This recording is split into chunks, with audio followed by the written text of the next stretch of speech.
Hello दोस्तों, good evening, नमस्कार, राम राम, आदाब, सत श्री अकाल, सुस्वागतम। एक बार फिर आप सभी का स्वागत है एजुकेशन बोर्ड के इस ऑनलाइन एजुकेशनल प्लेटफॉर्म पे, जहां पे हमने हरियाणा जीके की सीरीज़ को शुरू किया था, जिसमें हमारे 2 लेक्चर हो चुके हैं और आज हमारा तीसरा लेक्चर है, जिसमें हम बात करेंगे हरियाणा के इतिहास के स्रोत। और इतिहास के स्रोत में हम सबसे पहले पढ़ रहे थे साहित्यिक स्रोत, और उसी क्लास को हम आज आगे कवर करेंगे। 2-3 दिनों से हमारी क्लासें नहीं हो पाई है क्योंकि थोड़ी सी तबीयत जो थी वो हमारी ख़राब हो चुकी थी, इसी के चलते। चलिए आज की क्लास को हम आगे बढ़ाते हैं और साहित्यिक स्रोत को जो है हम पूरा करेंगे।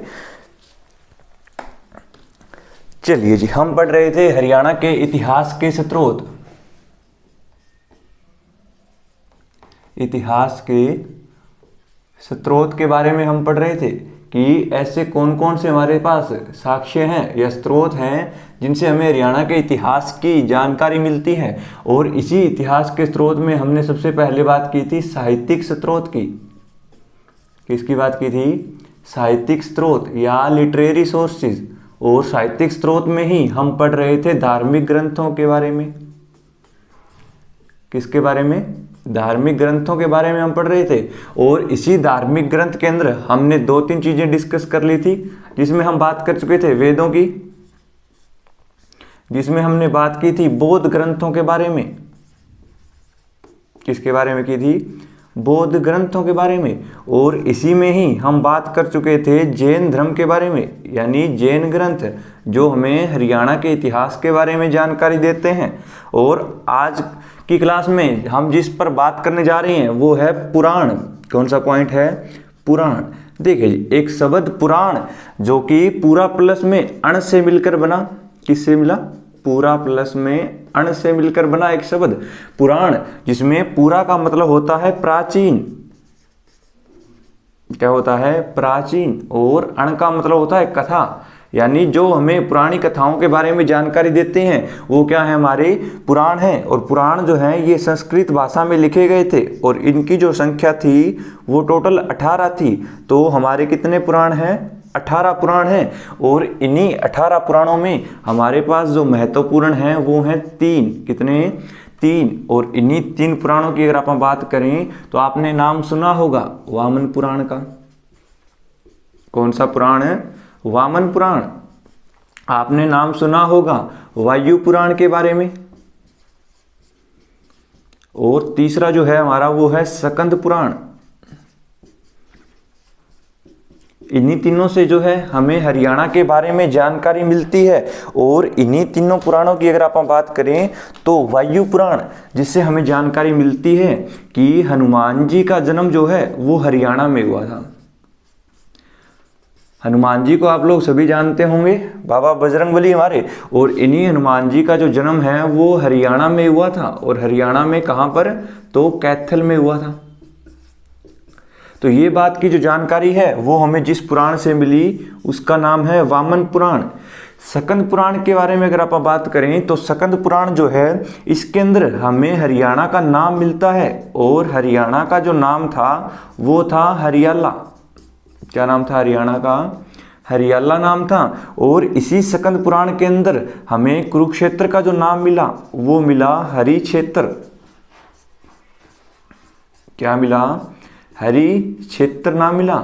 इसका मतलब क्या हुआ कि सर स्कंद पुराण के अंदर हमें दो तरह की जानकारी मिलती है, जिसमें हरियाणा का नाम हरियाला बताया गया और कुरुक्षेत्र का नाम क्या बताया गया? हरि क्षेत्र बताया गया जी।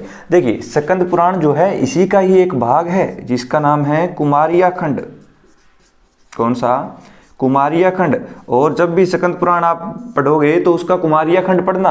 और उसी कुमारिया खंड के अंदर हमें हरियाणा के बारे में ये 2 जानकारी मिलती है, जिसमें हरियाला कहा गया हरियाणा को और हरि का क्षेत्र कहा गया किसे? कुरुक्षेत्र को कहा गया। अगर आप बात करें स्कंद पुराण की तो स्कंद पुराण जो है ये संस्कृत भाषा में लिखा गया पुराण है। किस भाषा में लिखा गया? संस्कृत भाषा में लिखा गया। और इसी पुराण को लिखने वाला जो व्यक्ति था वो था महर्षि वेदव्यास। कौन था? महर्षि वेदव्यास। और इसी महर्षि वेदव्यास के द्वारा स्कंद पुराण लिखा गया, जो कहता है हरियाणा को हरियाला कहा गया और कुरुक्षेत्र को हरि क्षेत्र कहा गया। वामन पुराण की अगर आप बात करें तो वामन पुराण में हमें 2 जानकारियां मिलती है। इसमें एक तो हरियाणा के 7 जंगलों का वर्णन आया है। कितने जंगलों का? 7 जंगल। और यही कहता है कि हरियाणा के अंदर पुराने समय में कितनी नदियां हुआ करती थी? 9 नदियां हुआ करती थी। तो आपसे पूछा जाएगा, बताइए हरियाणा की नदियों की जानकारी हमें किससे मिलती है? तो वो मिलती है वामन पुराण। आपसे पूछा जाएगा, बताइए वामन पुराण के अनुसार हरियाणा में कितनी नदियां बहा करती थी? तो कितनी नदियां हो जाएंगी हमारी? 9 नदियां हो जाएगी जी।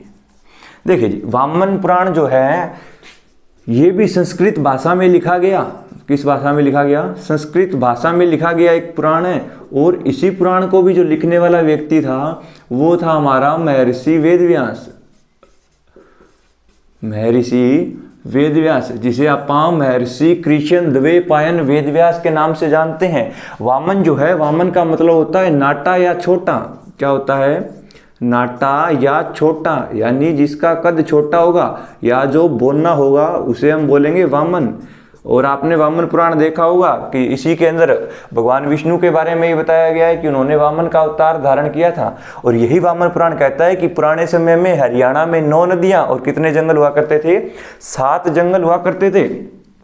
और इन्हीं 7 जंगलों की अगर आप बात करें तो इसी में था आपका काम्यक वन, अदिति वन और दवेत वन। इसी तरह इसमें 7 जंगल थे हमारे, और इसी में एक वन था जिसका नाम था दवेत वन।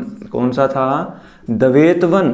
और इसी दवेत वन के अंदर सबसे पहले एक राजा जिसका नाम था राजा कुरु, और उसी राजा कुरु ने हल चलाकर, क्या कर हल चलाकर 48 कोस की भूमि को उपजाऊ बनाया था।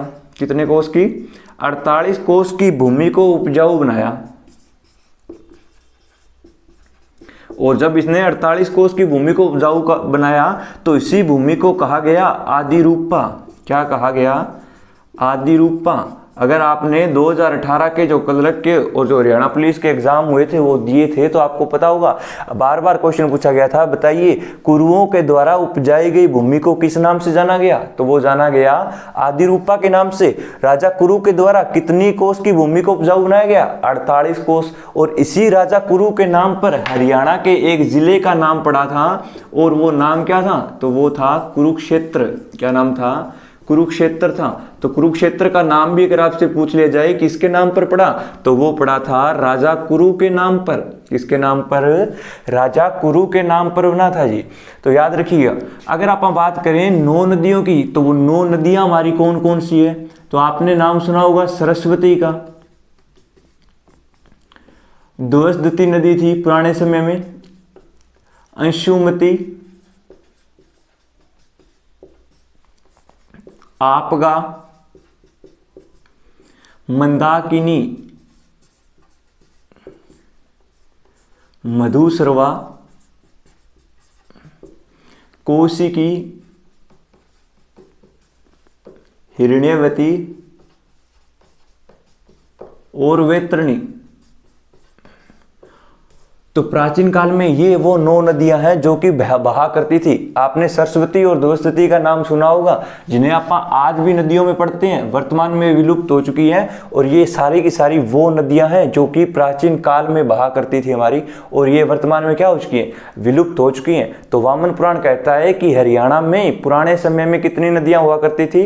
9 नदियां हुआ करती थी। और उन्हीं 9 नदियों के अगर आपसे नाम पूछ ले तो आप बता दीजिएगा। और पूछ ले हरियाणा के अंदर पुराने समय में कितने जंगल थे? तो 7 जंगल हुआ करते थे। और 7 जंगल में से पूछा जाएगा दवेत वन के बारे में कि राजा कुरु ने किस वन के अंदर खेती की थी? तो वो था दवेत वन। और इसी दवेत वन में जब राजा कुरु ने खेती की तो इसी को कहा गया आदि रूपा। क्या कहा गया?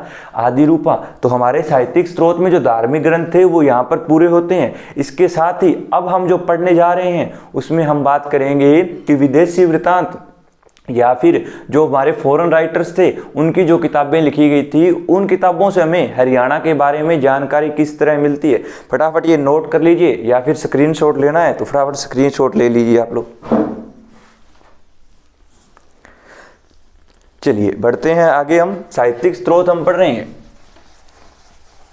और अब हम बात करने जा रहे हैं किसके बारे में, विदेशी वृत्तांत के बारे में। यानी जो बाहर से आने वाले लेखक थे, चाहे वो चीन से आया था या और किसी देश से आया था, उन्होंने हरियाणा के बारे में क्या कुछ लिखा या उनकी किताबों में हरियाणा का नाम किस प्रकार से आया, उनके बारे में अब हम बात करेंगे।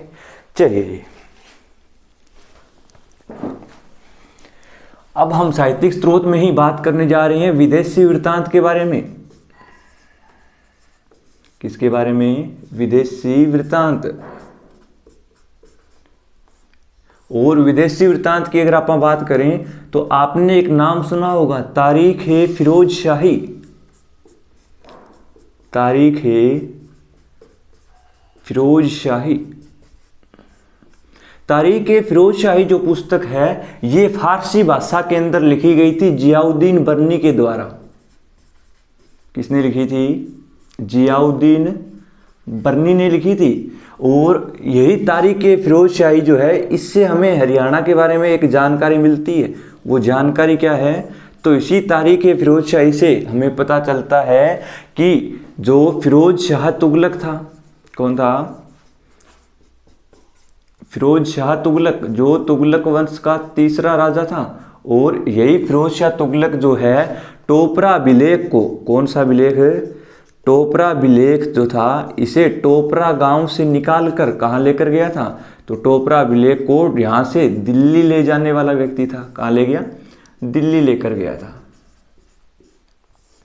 देखिए जी, फिरोज शाह तुगलक नाम का एक व्यक्ति जो तुगलक वंश का तीसरा प्रतापी राजा था, और वह जब क्या है, हरियाणा के यमुनानगर जिले में कल्लेसर के जो वन है वहां पे शिकार करने के लिए आया हुआ होता है। और जब वहां पे आया हुआ होता है, उसकी नजर पड़ती है टोपरा गांव में स्थित एक अभिलेख पर, जिसका नाम था टोपरा अभिलेख। और ये जो टोपरा अभिलेख है, ये किसने बनवाया था, ये अशोक ने बनवाया था। जब उसने इस अभिलेख को देखा तो वह इसे अपने साथ लेकर गया और इसे दिल्ली ले जाकर वहां पर स्थापित करवाया। इस बात की जो जानकारी मिली वो हमें मिली तारीख-ए फिरोज शाही से, जो कि फिरोज शाह तुगलक के जीवन पर लिखी गई पुस्तक थी। और इस किताब को फारसी भाषा में लिखा गया, और लिखने वाला जो व्यक्ति था वो कौन था, तो वो था जियाउद्दीन बर्नी।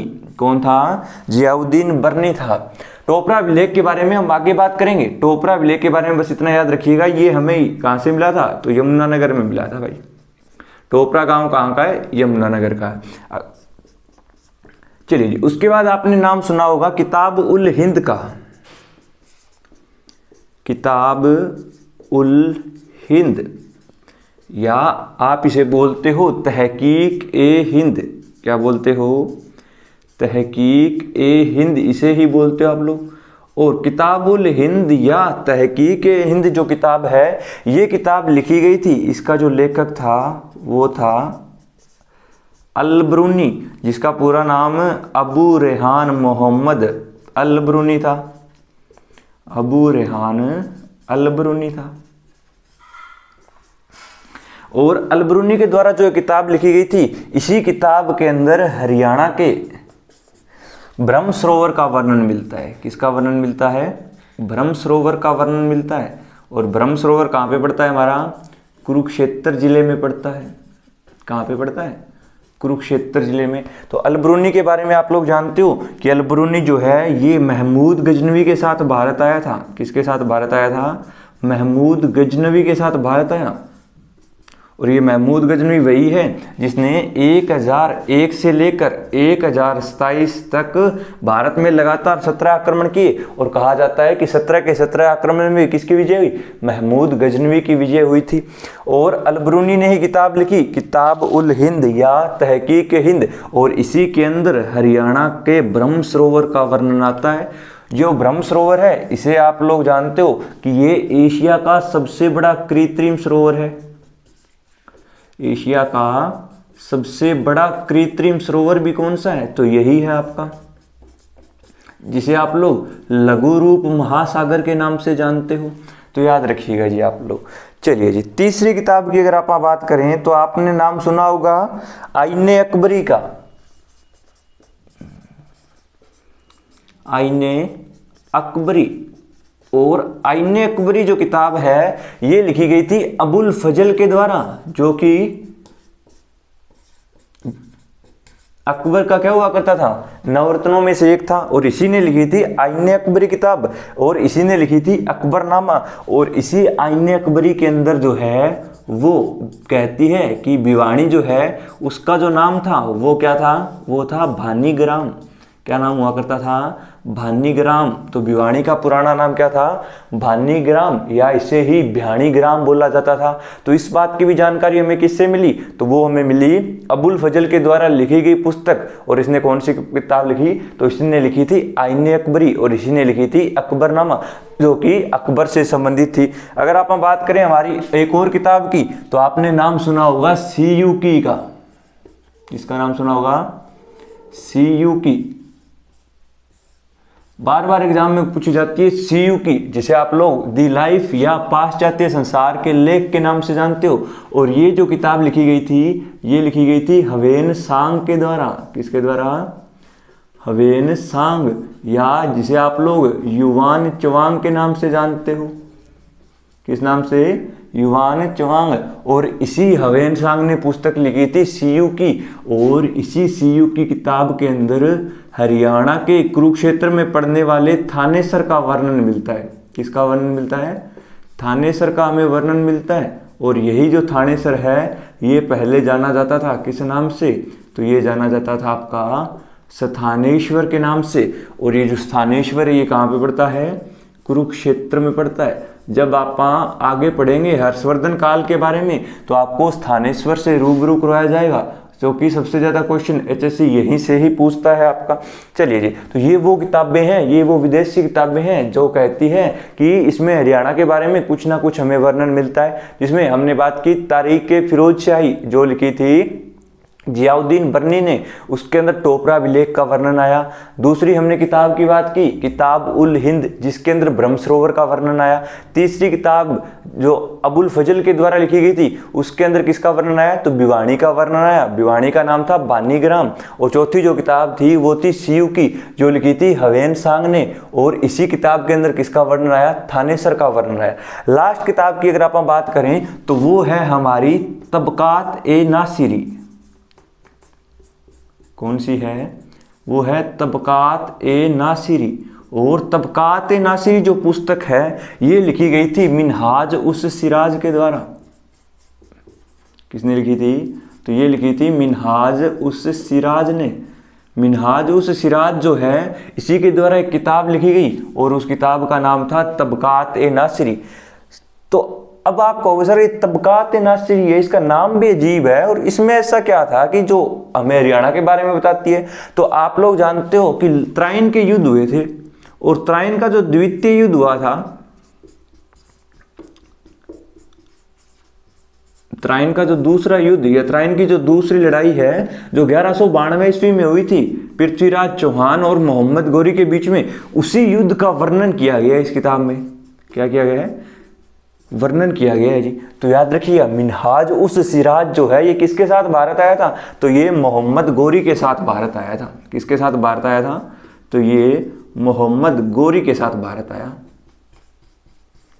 तो ये वो किताबें हैं जो कि हरियाणा के बारे में जानकारी देती हैं, जिसमें आपने बाकी चारें तो पढ़ रही होगी, लेकिन जो आपके लिए नई चीज़ आई है वो कौन सी आई है, तबकात ए नासिरी। तो मोस्ट इंपॉर्टेंट क्वेश्चन हमारा यही बनेगा, बताइए मिनहाज उस सिराज ने कौन सी किताब लिखी, तबकात ए नासिरी। तबकात ए नासिरी में हरियाणा के बारे में क्या लिखा गया, तो इसमें त्राइन के युद्धों का वर्णन था। और कौन से युद्ध का, दूसरे युद्ध का, जो कि 1192 में हुआ था। किसके बीच, मोहम्मद गौरी और पृथ्वीराज चौहान के बीच में, जिसमें पृथ्वीराज चौहान जो है वो हार गया था और मोहम्मद गौरी जीत गया था। और उसी के बाद में क्या होता है, भारत में मुस्लिम साम्राज्य की स्थापना हो जाती है, क्योंकि आगे ये 1194 में लड़ेगा चंदावर का युद्ध, और उसी के बाद में कर देगा 1206 में इसी का गुलाम दिल्ली सल्तनत की स्थापना। तो इसके बारे में हमें जानकारी मिलती है। चलिए अब हम बात करेंगे अन्य वो पुस्तकें जो हरियाणा के बारे में जानकारी देती हैं। कुछ और भी पुस्तकें हैं, और भी किताबें हैं जिनसे हमें हरियाणा के बारे में कुछ न कुछ जानकारी मिलती है। अब हम उनकी बात करेंगे। फटाफट आप लोग स्क्रीनशॉट ले लीजिए।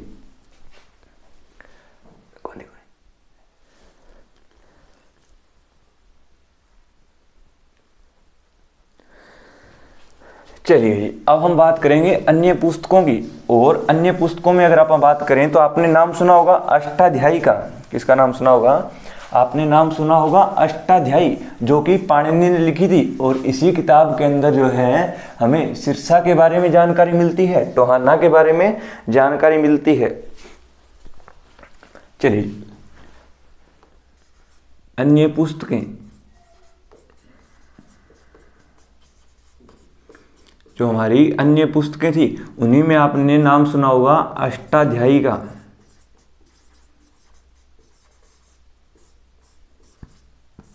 अष्टाध्यायी जो कि लिखी गई थी पाणिनि ऋषि के द्वारा। किसने लिखी थी? पाणिनि ऋषि के द्वारा लिखी गई एक पुस्तक थी, जो कि संस्कृत भाषा की पहली व्याकरण की पुस्तक मानी जाती है। संस्कृत भाषा की प्रथम व्याकरण की पुस्तक कौन सी थी? अष्टाध्यायी थी। और ये संस्कृत भाषा की पहली व्याकरण की पुस्तक थी। और इसके अंदर कितने अध्याय थे? तो इसके अंदर 8 अध्याय थे। कितने अध्याय थे? 8 अध्याय थे। और इसी अष्टाध्यायी के अंदर सिरसा का वर्णन मिलता है। और इसमें कहा गया है कि जो सिरसा है, इसी का जो पुराना नाम हुआ करता था वो था सरस्वती। क्या नाम था? तो इसका पुराना नाम था सरस्वती। तो सिरसा का पुराना नाम सरस्वती किस किताब में बताया गया? तो वो बताया गया है हमें अष्टाध्यायी में, जो पाणिनि ने लिखी थी। इसी के अंदर टोहाना का पुराना नाम बताया गया है। और टोहाना का जो पुराना नाम हुआ करता था वो हुआ करता था तुषेण। क्या हुआ करता था? तुषेण। टोहाना जो कि फतेहाबाद में पड़ता है। कहाँ पड़ता है? फतेहाबाद में पड़ता है। चलिए दूसरी पुस्तक की अगर आप बात करें तो आपने सुना होगा हर्षचरित के बारे में।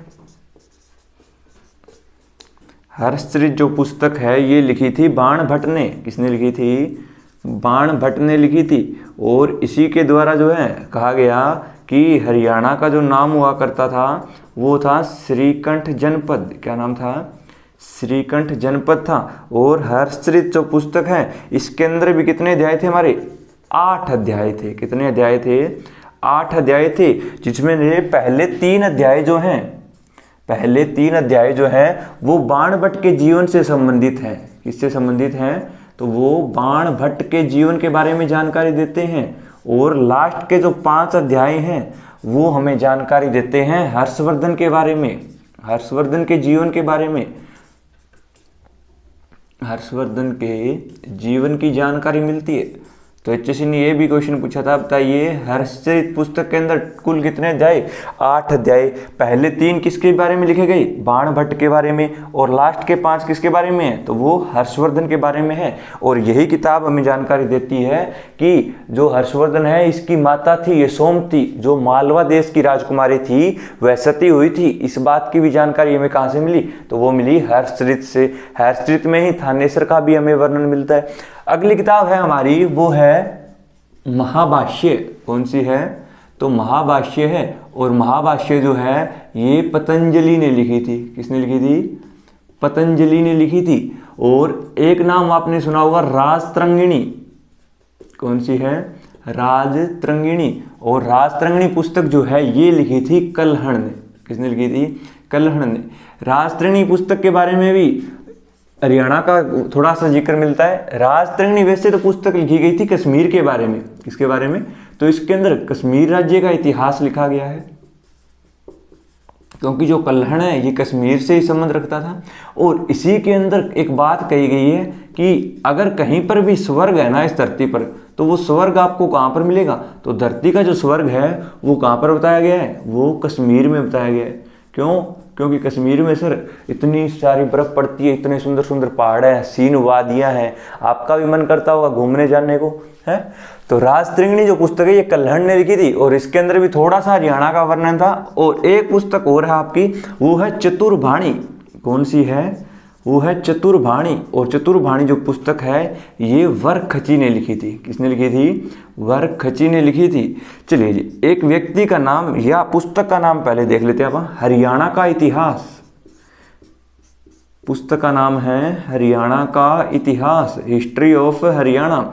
और ये हरियाणा का इतिहास जो पुस्तक है ये लिखी थी श्री राम शर्मा आचार्य ने। किसने लिखी थी? श्री राम शर्मा आचार्य ने ये पुस्तक लिखी थी। और इसी पुस्तक के अंदर क्या लिखा गया था, इसमें सर हरियाणा का इतिहास लिखा गया था। और इसी श्री राम शर्मा ने एक और पुस्तक लिखी थी जिसका नाम था नवरत्न ऑफ हरियाणा या हरियाणा के नवरत्न।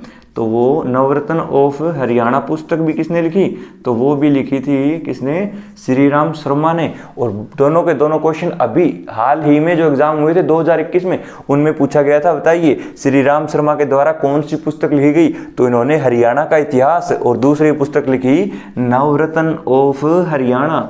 ये दोनों की दोनों पुस्तकें श्री राम शर्मा आचार्य की लिखी गई हैं।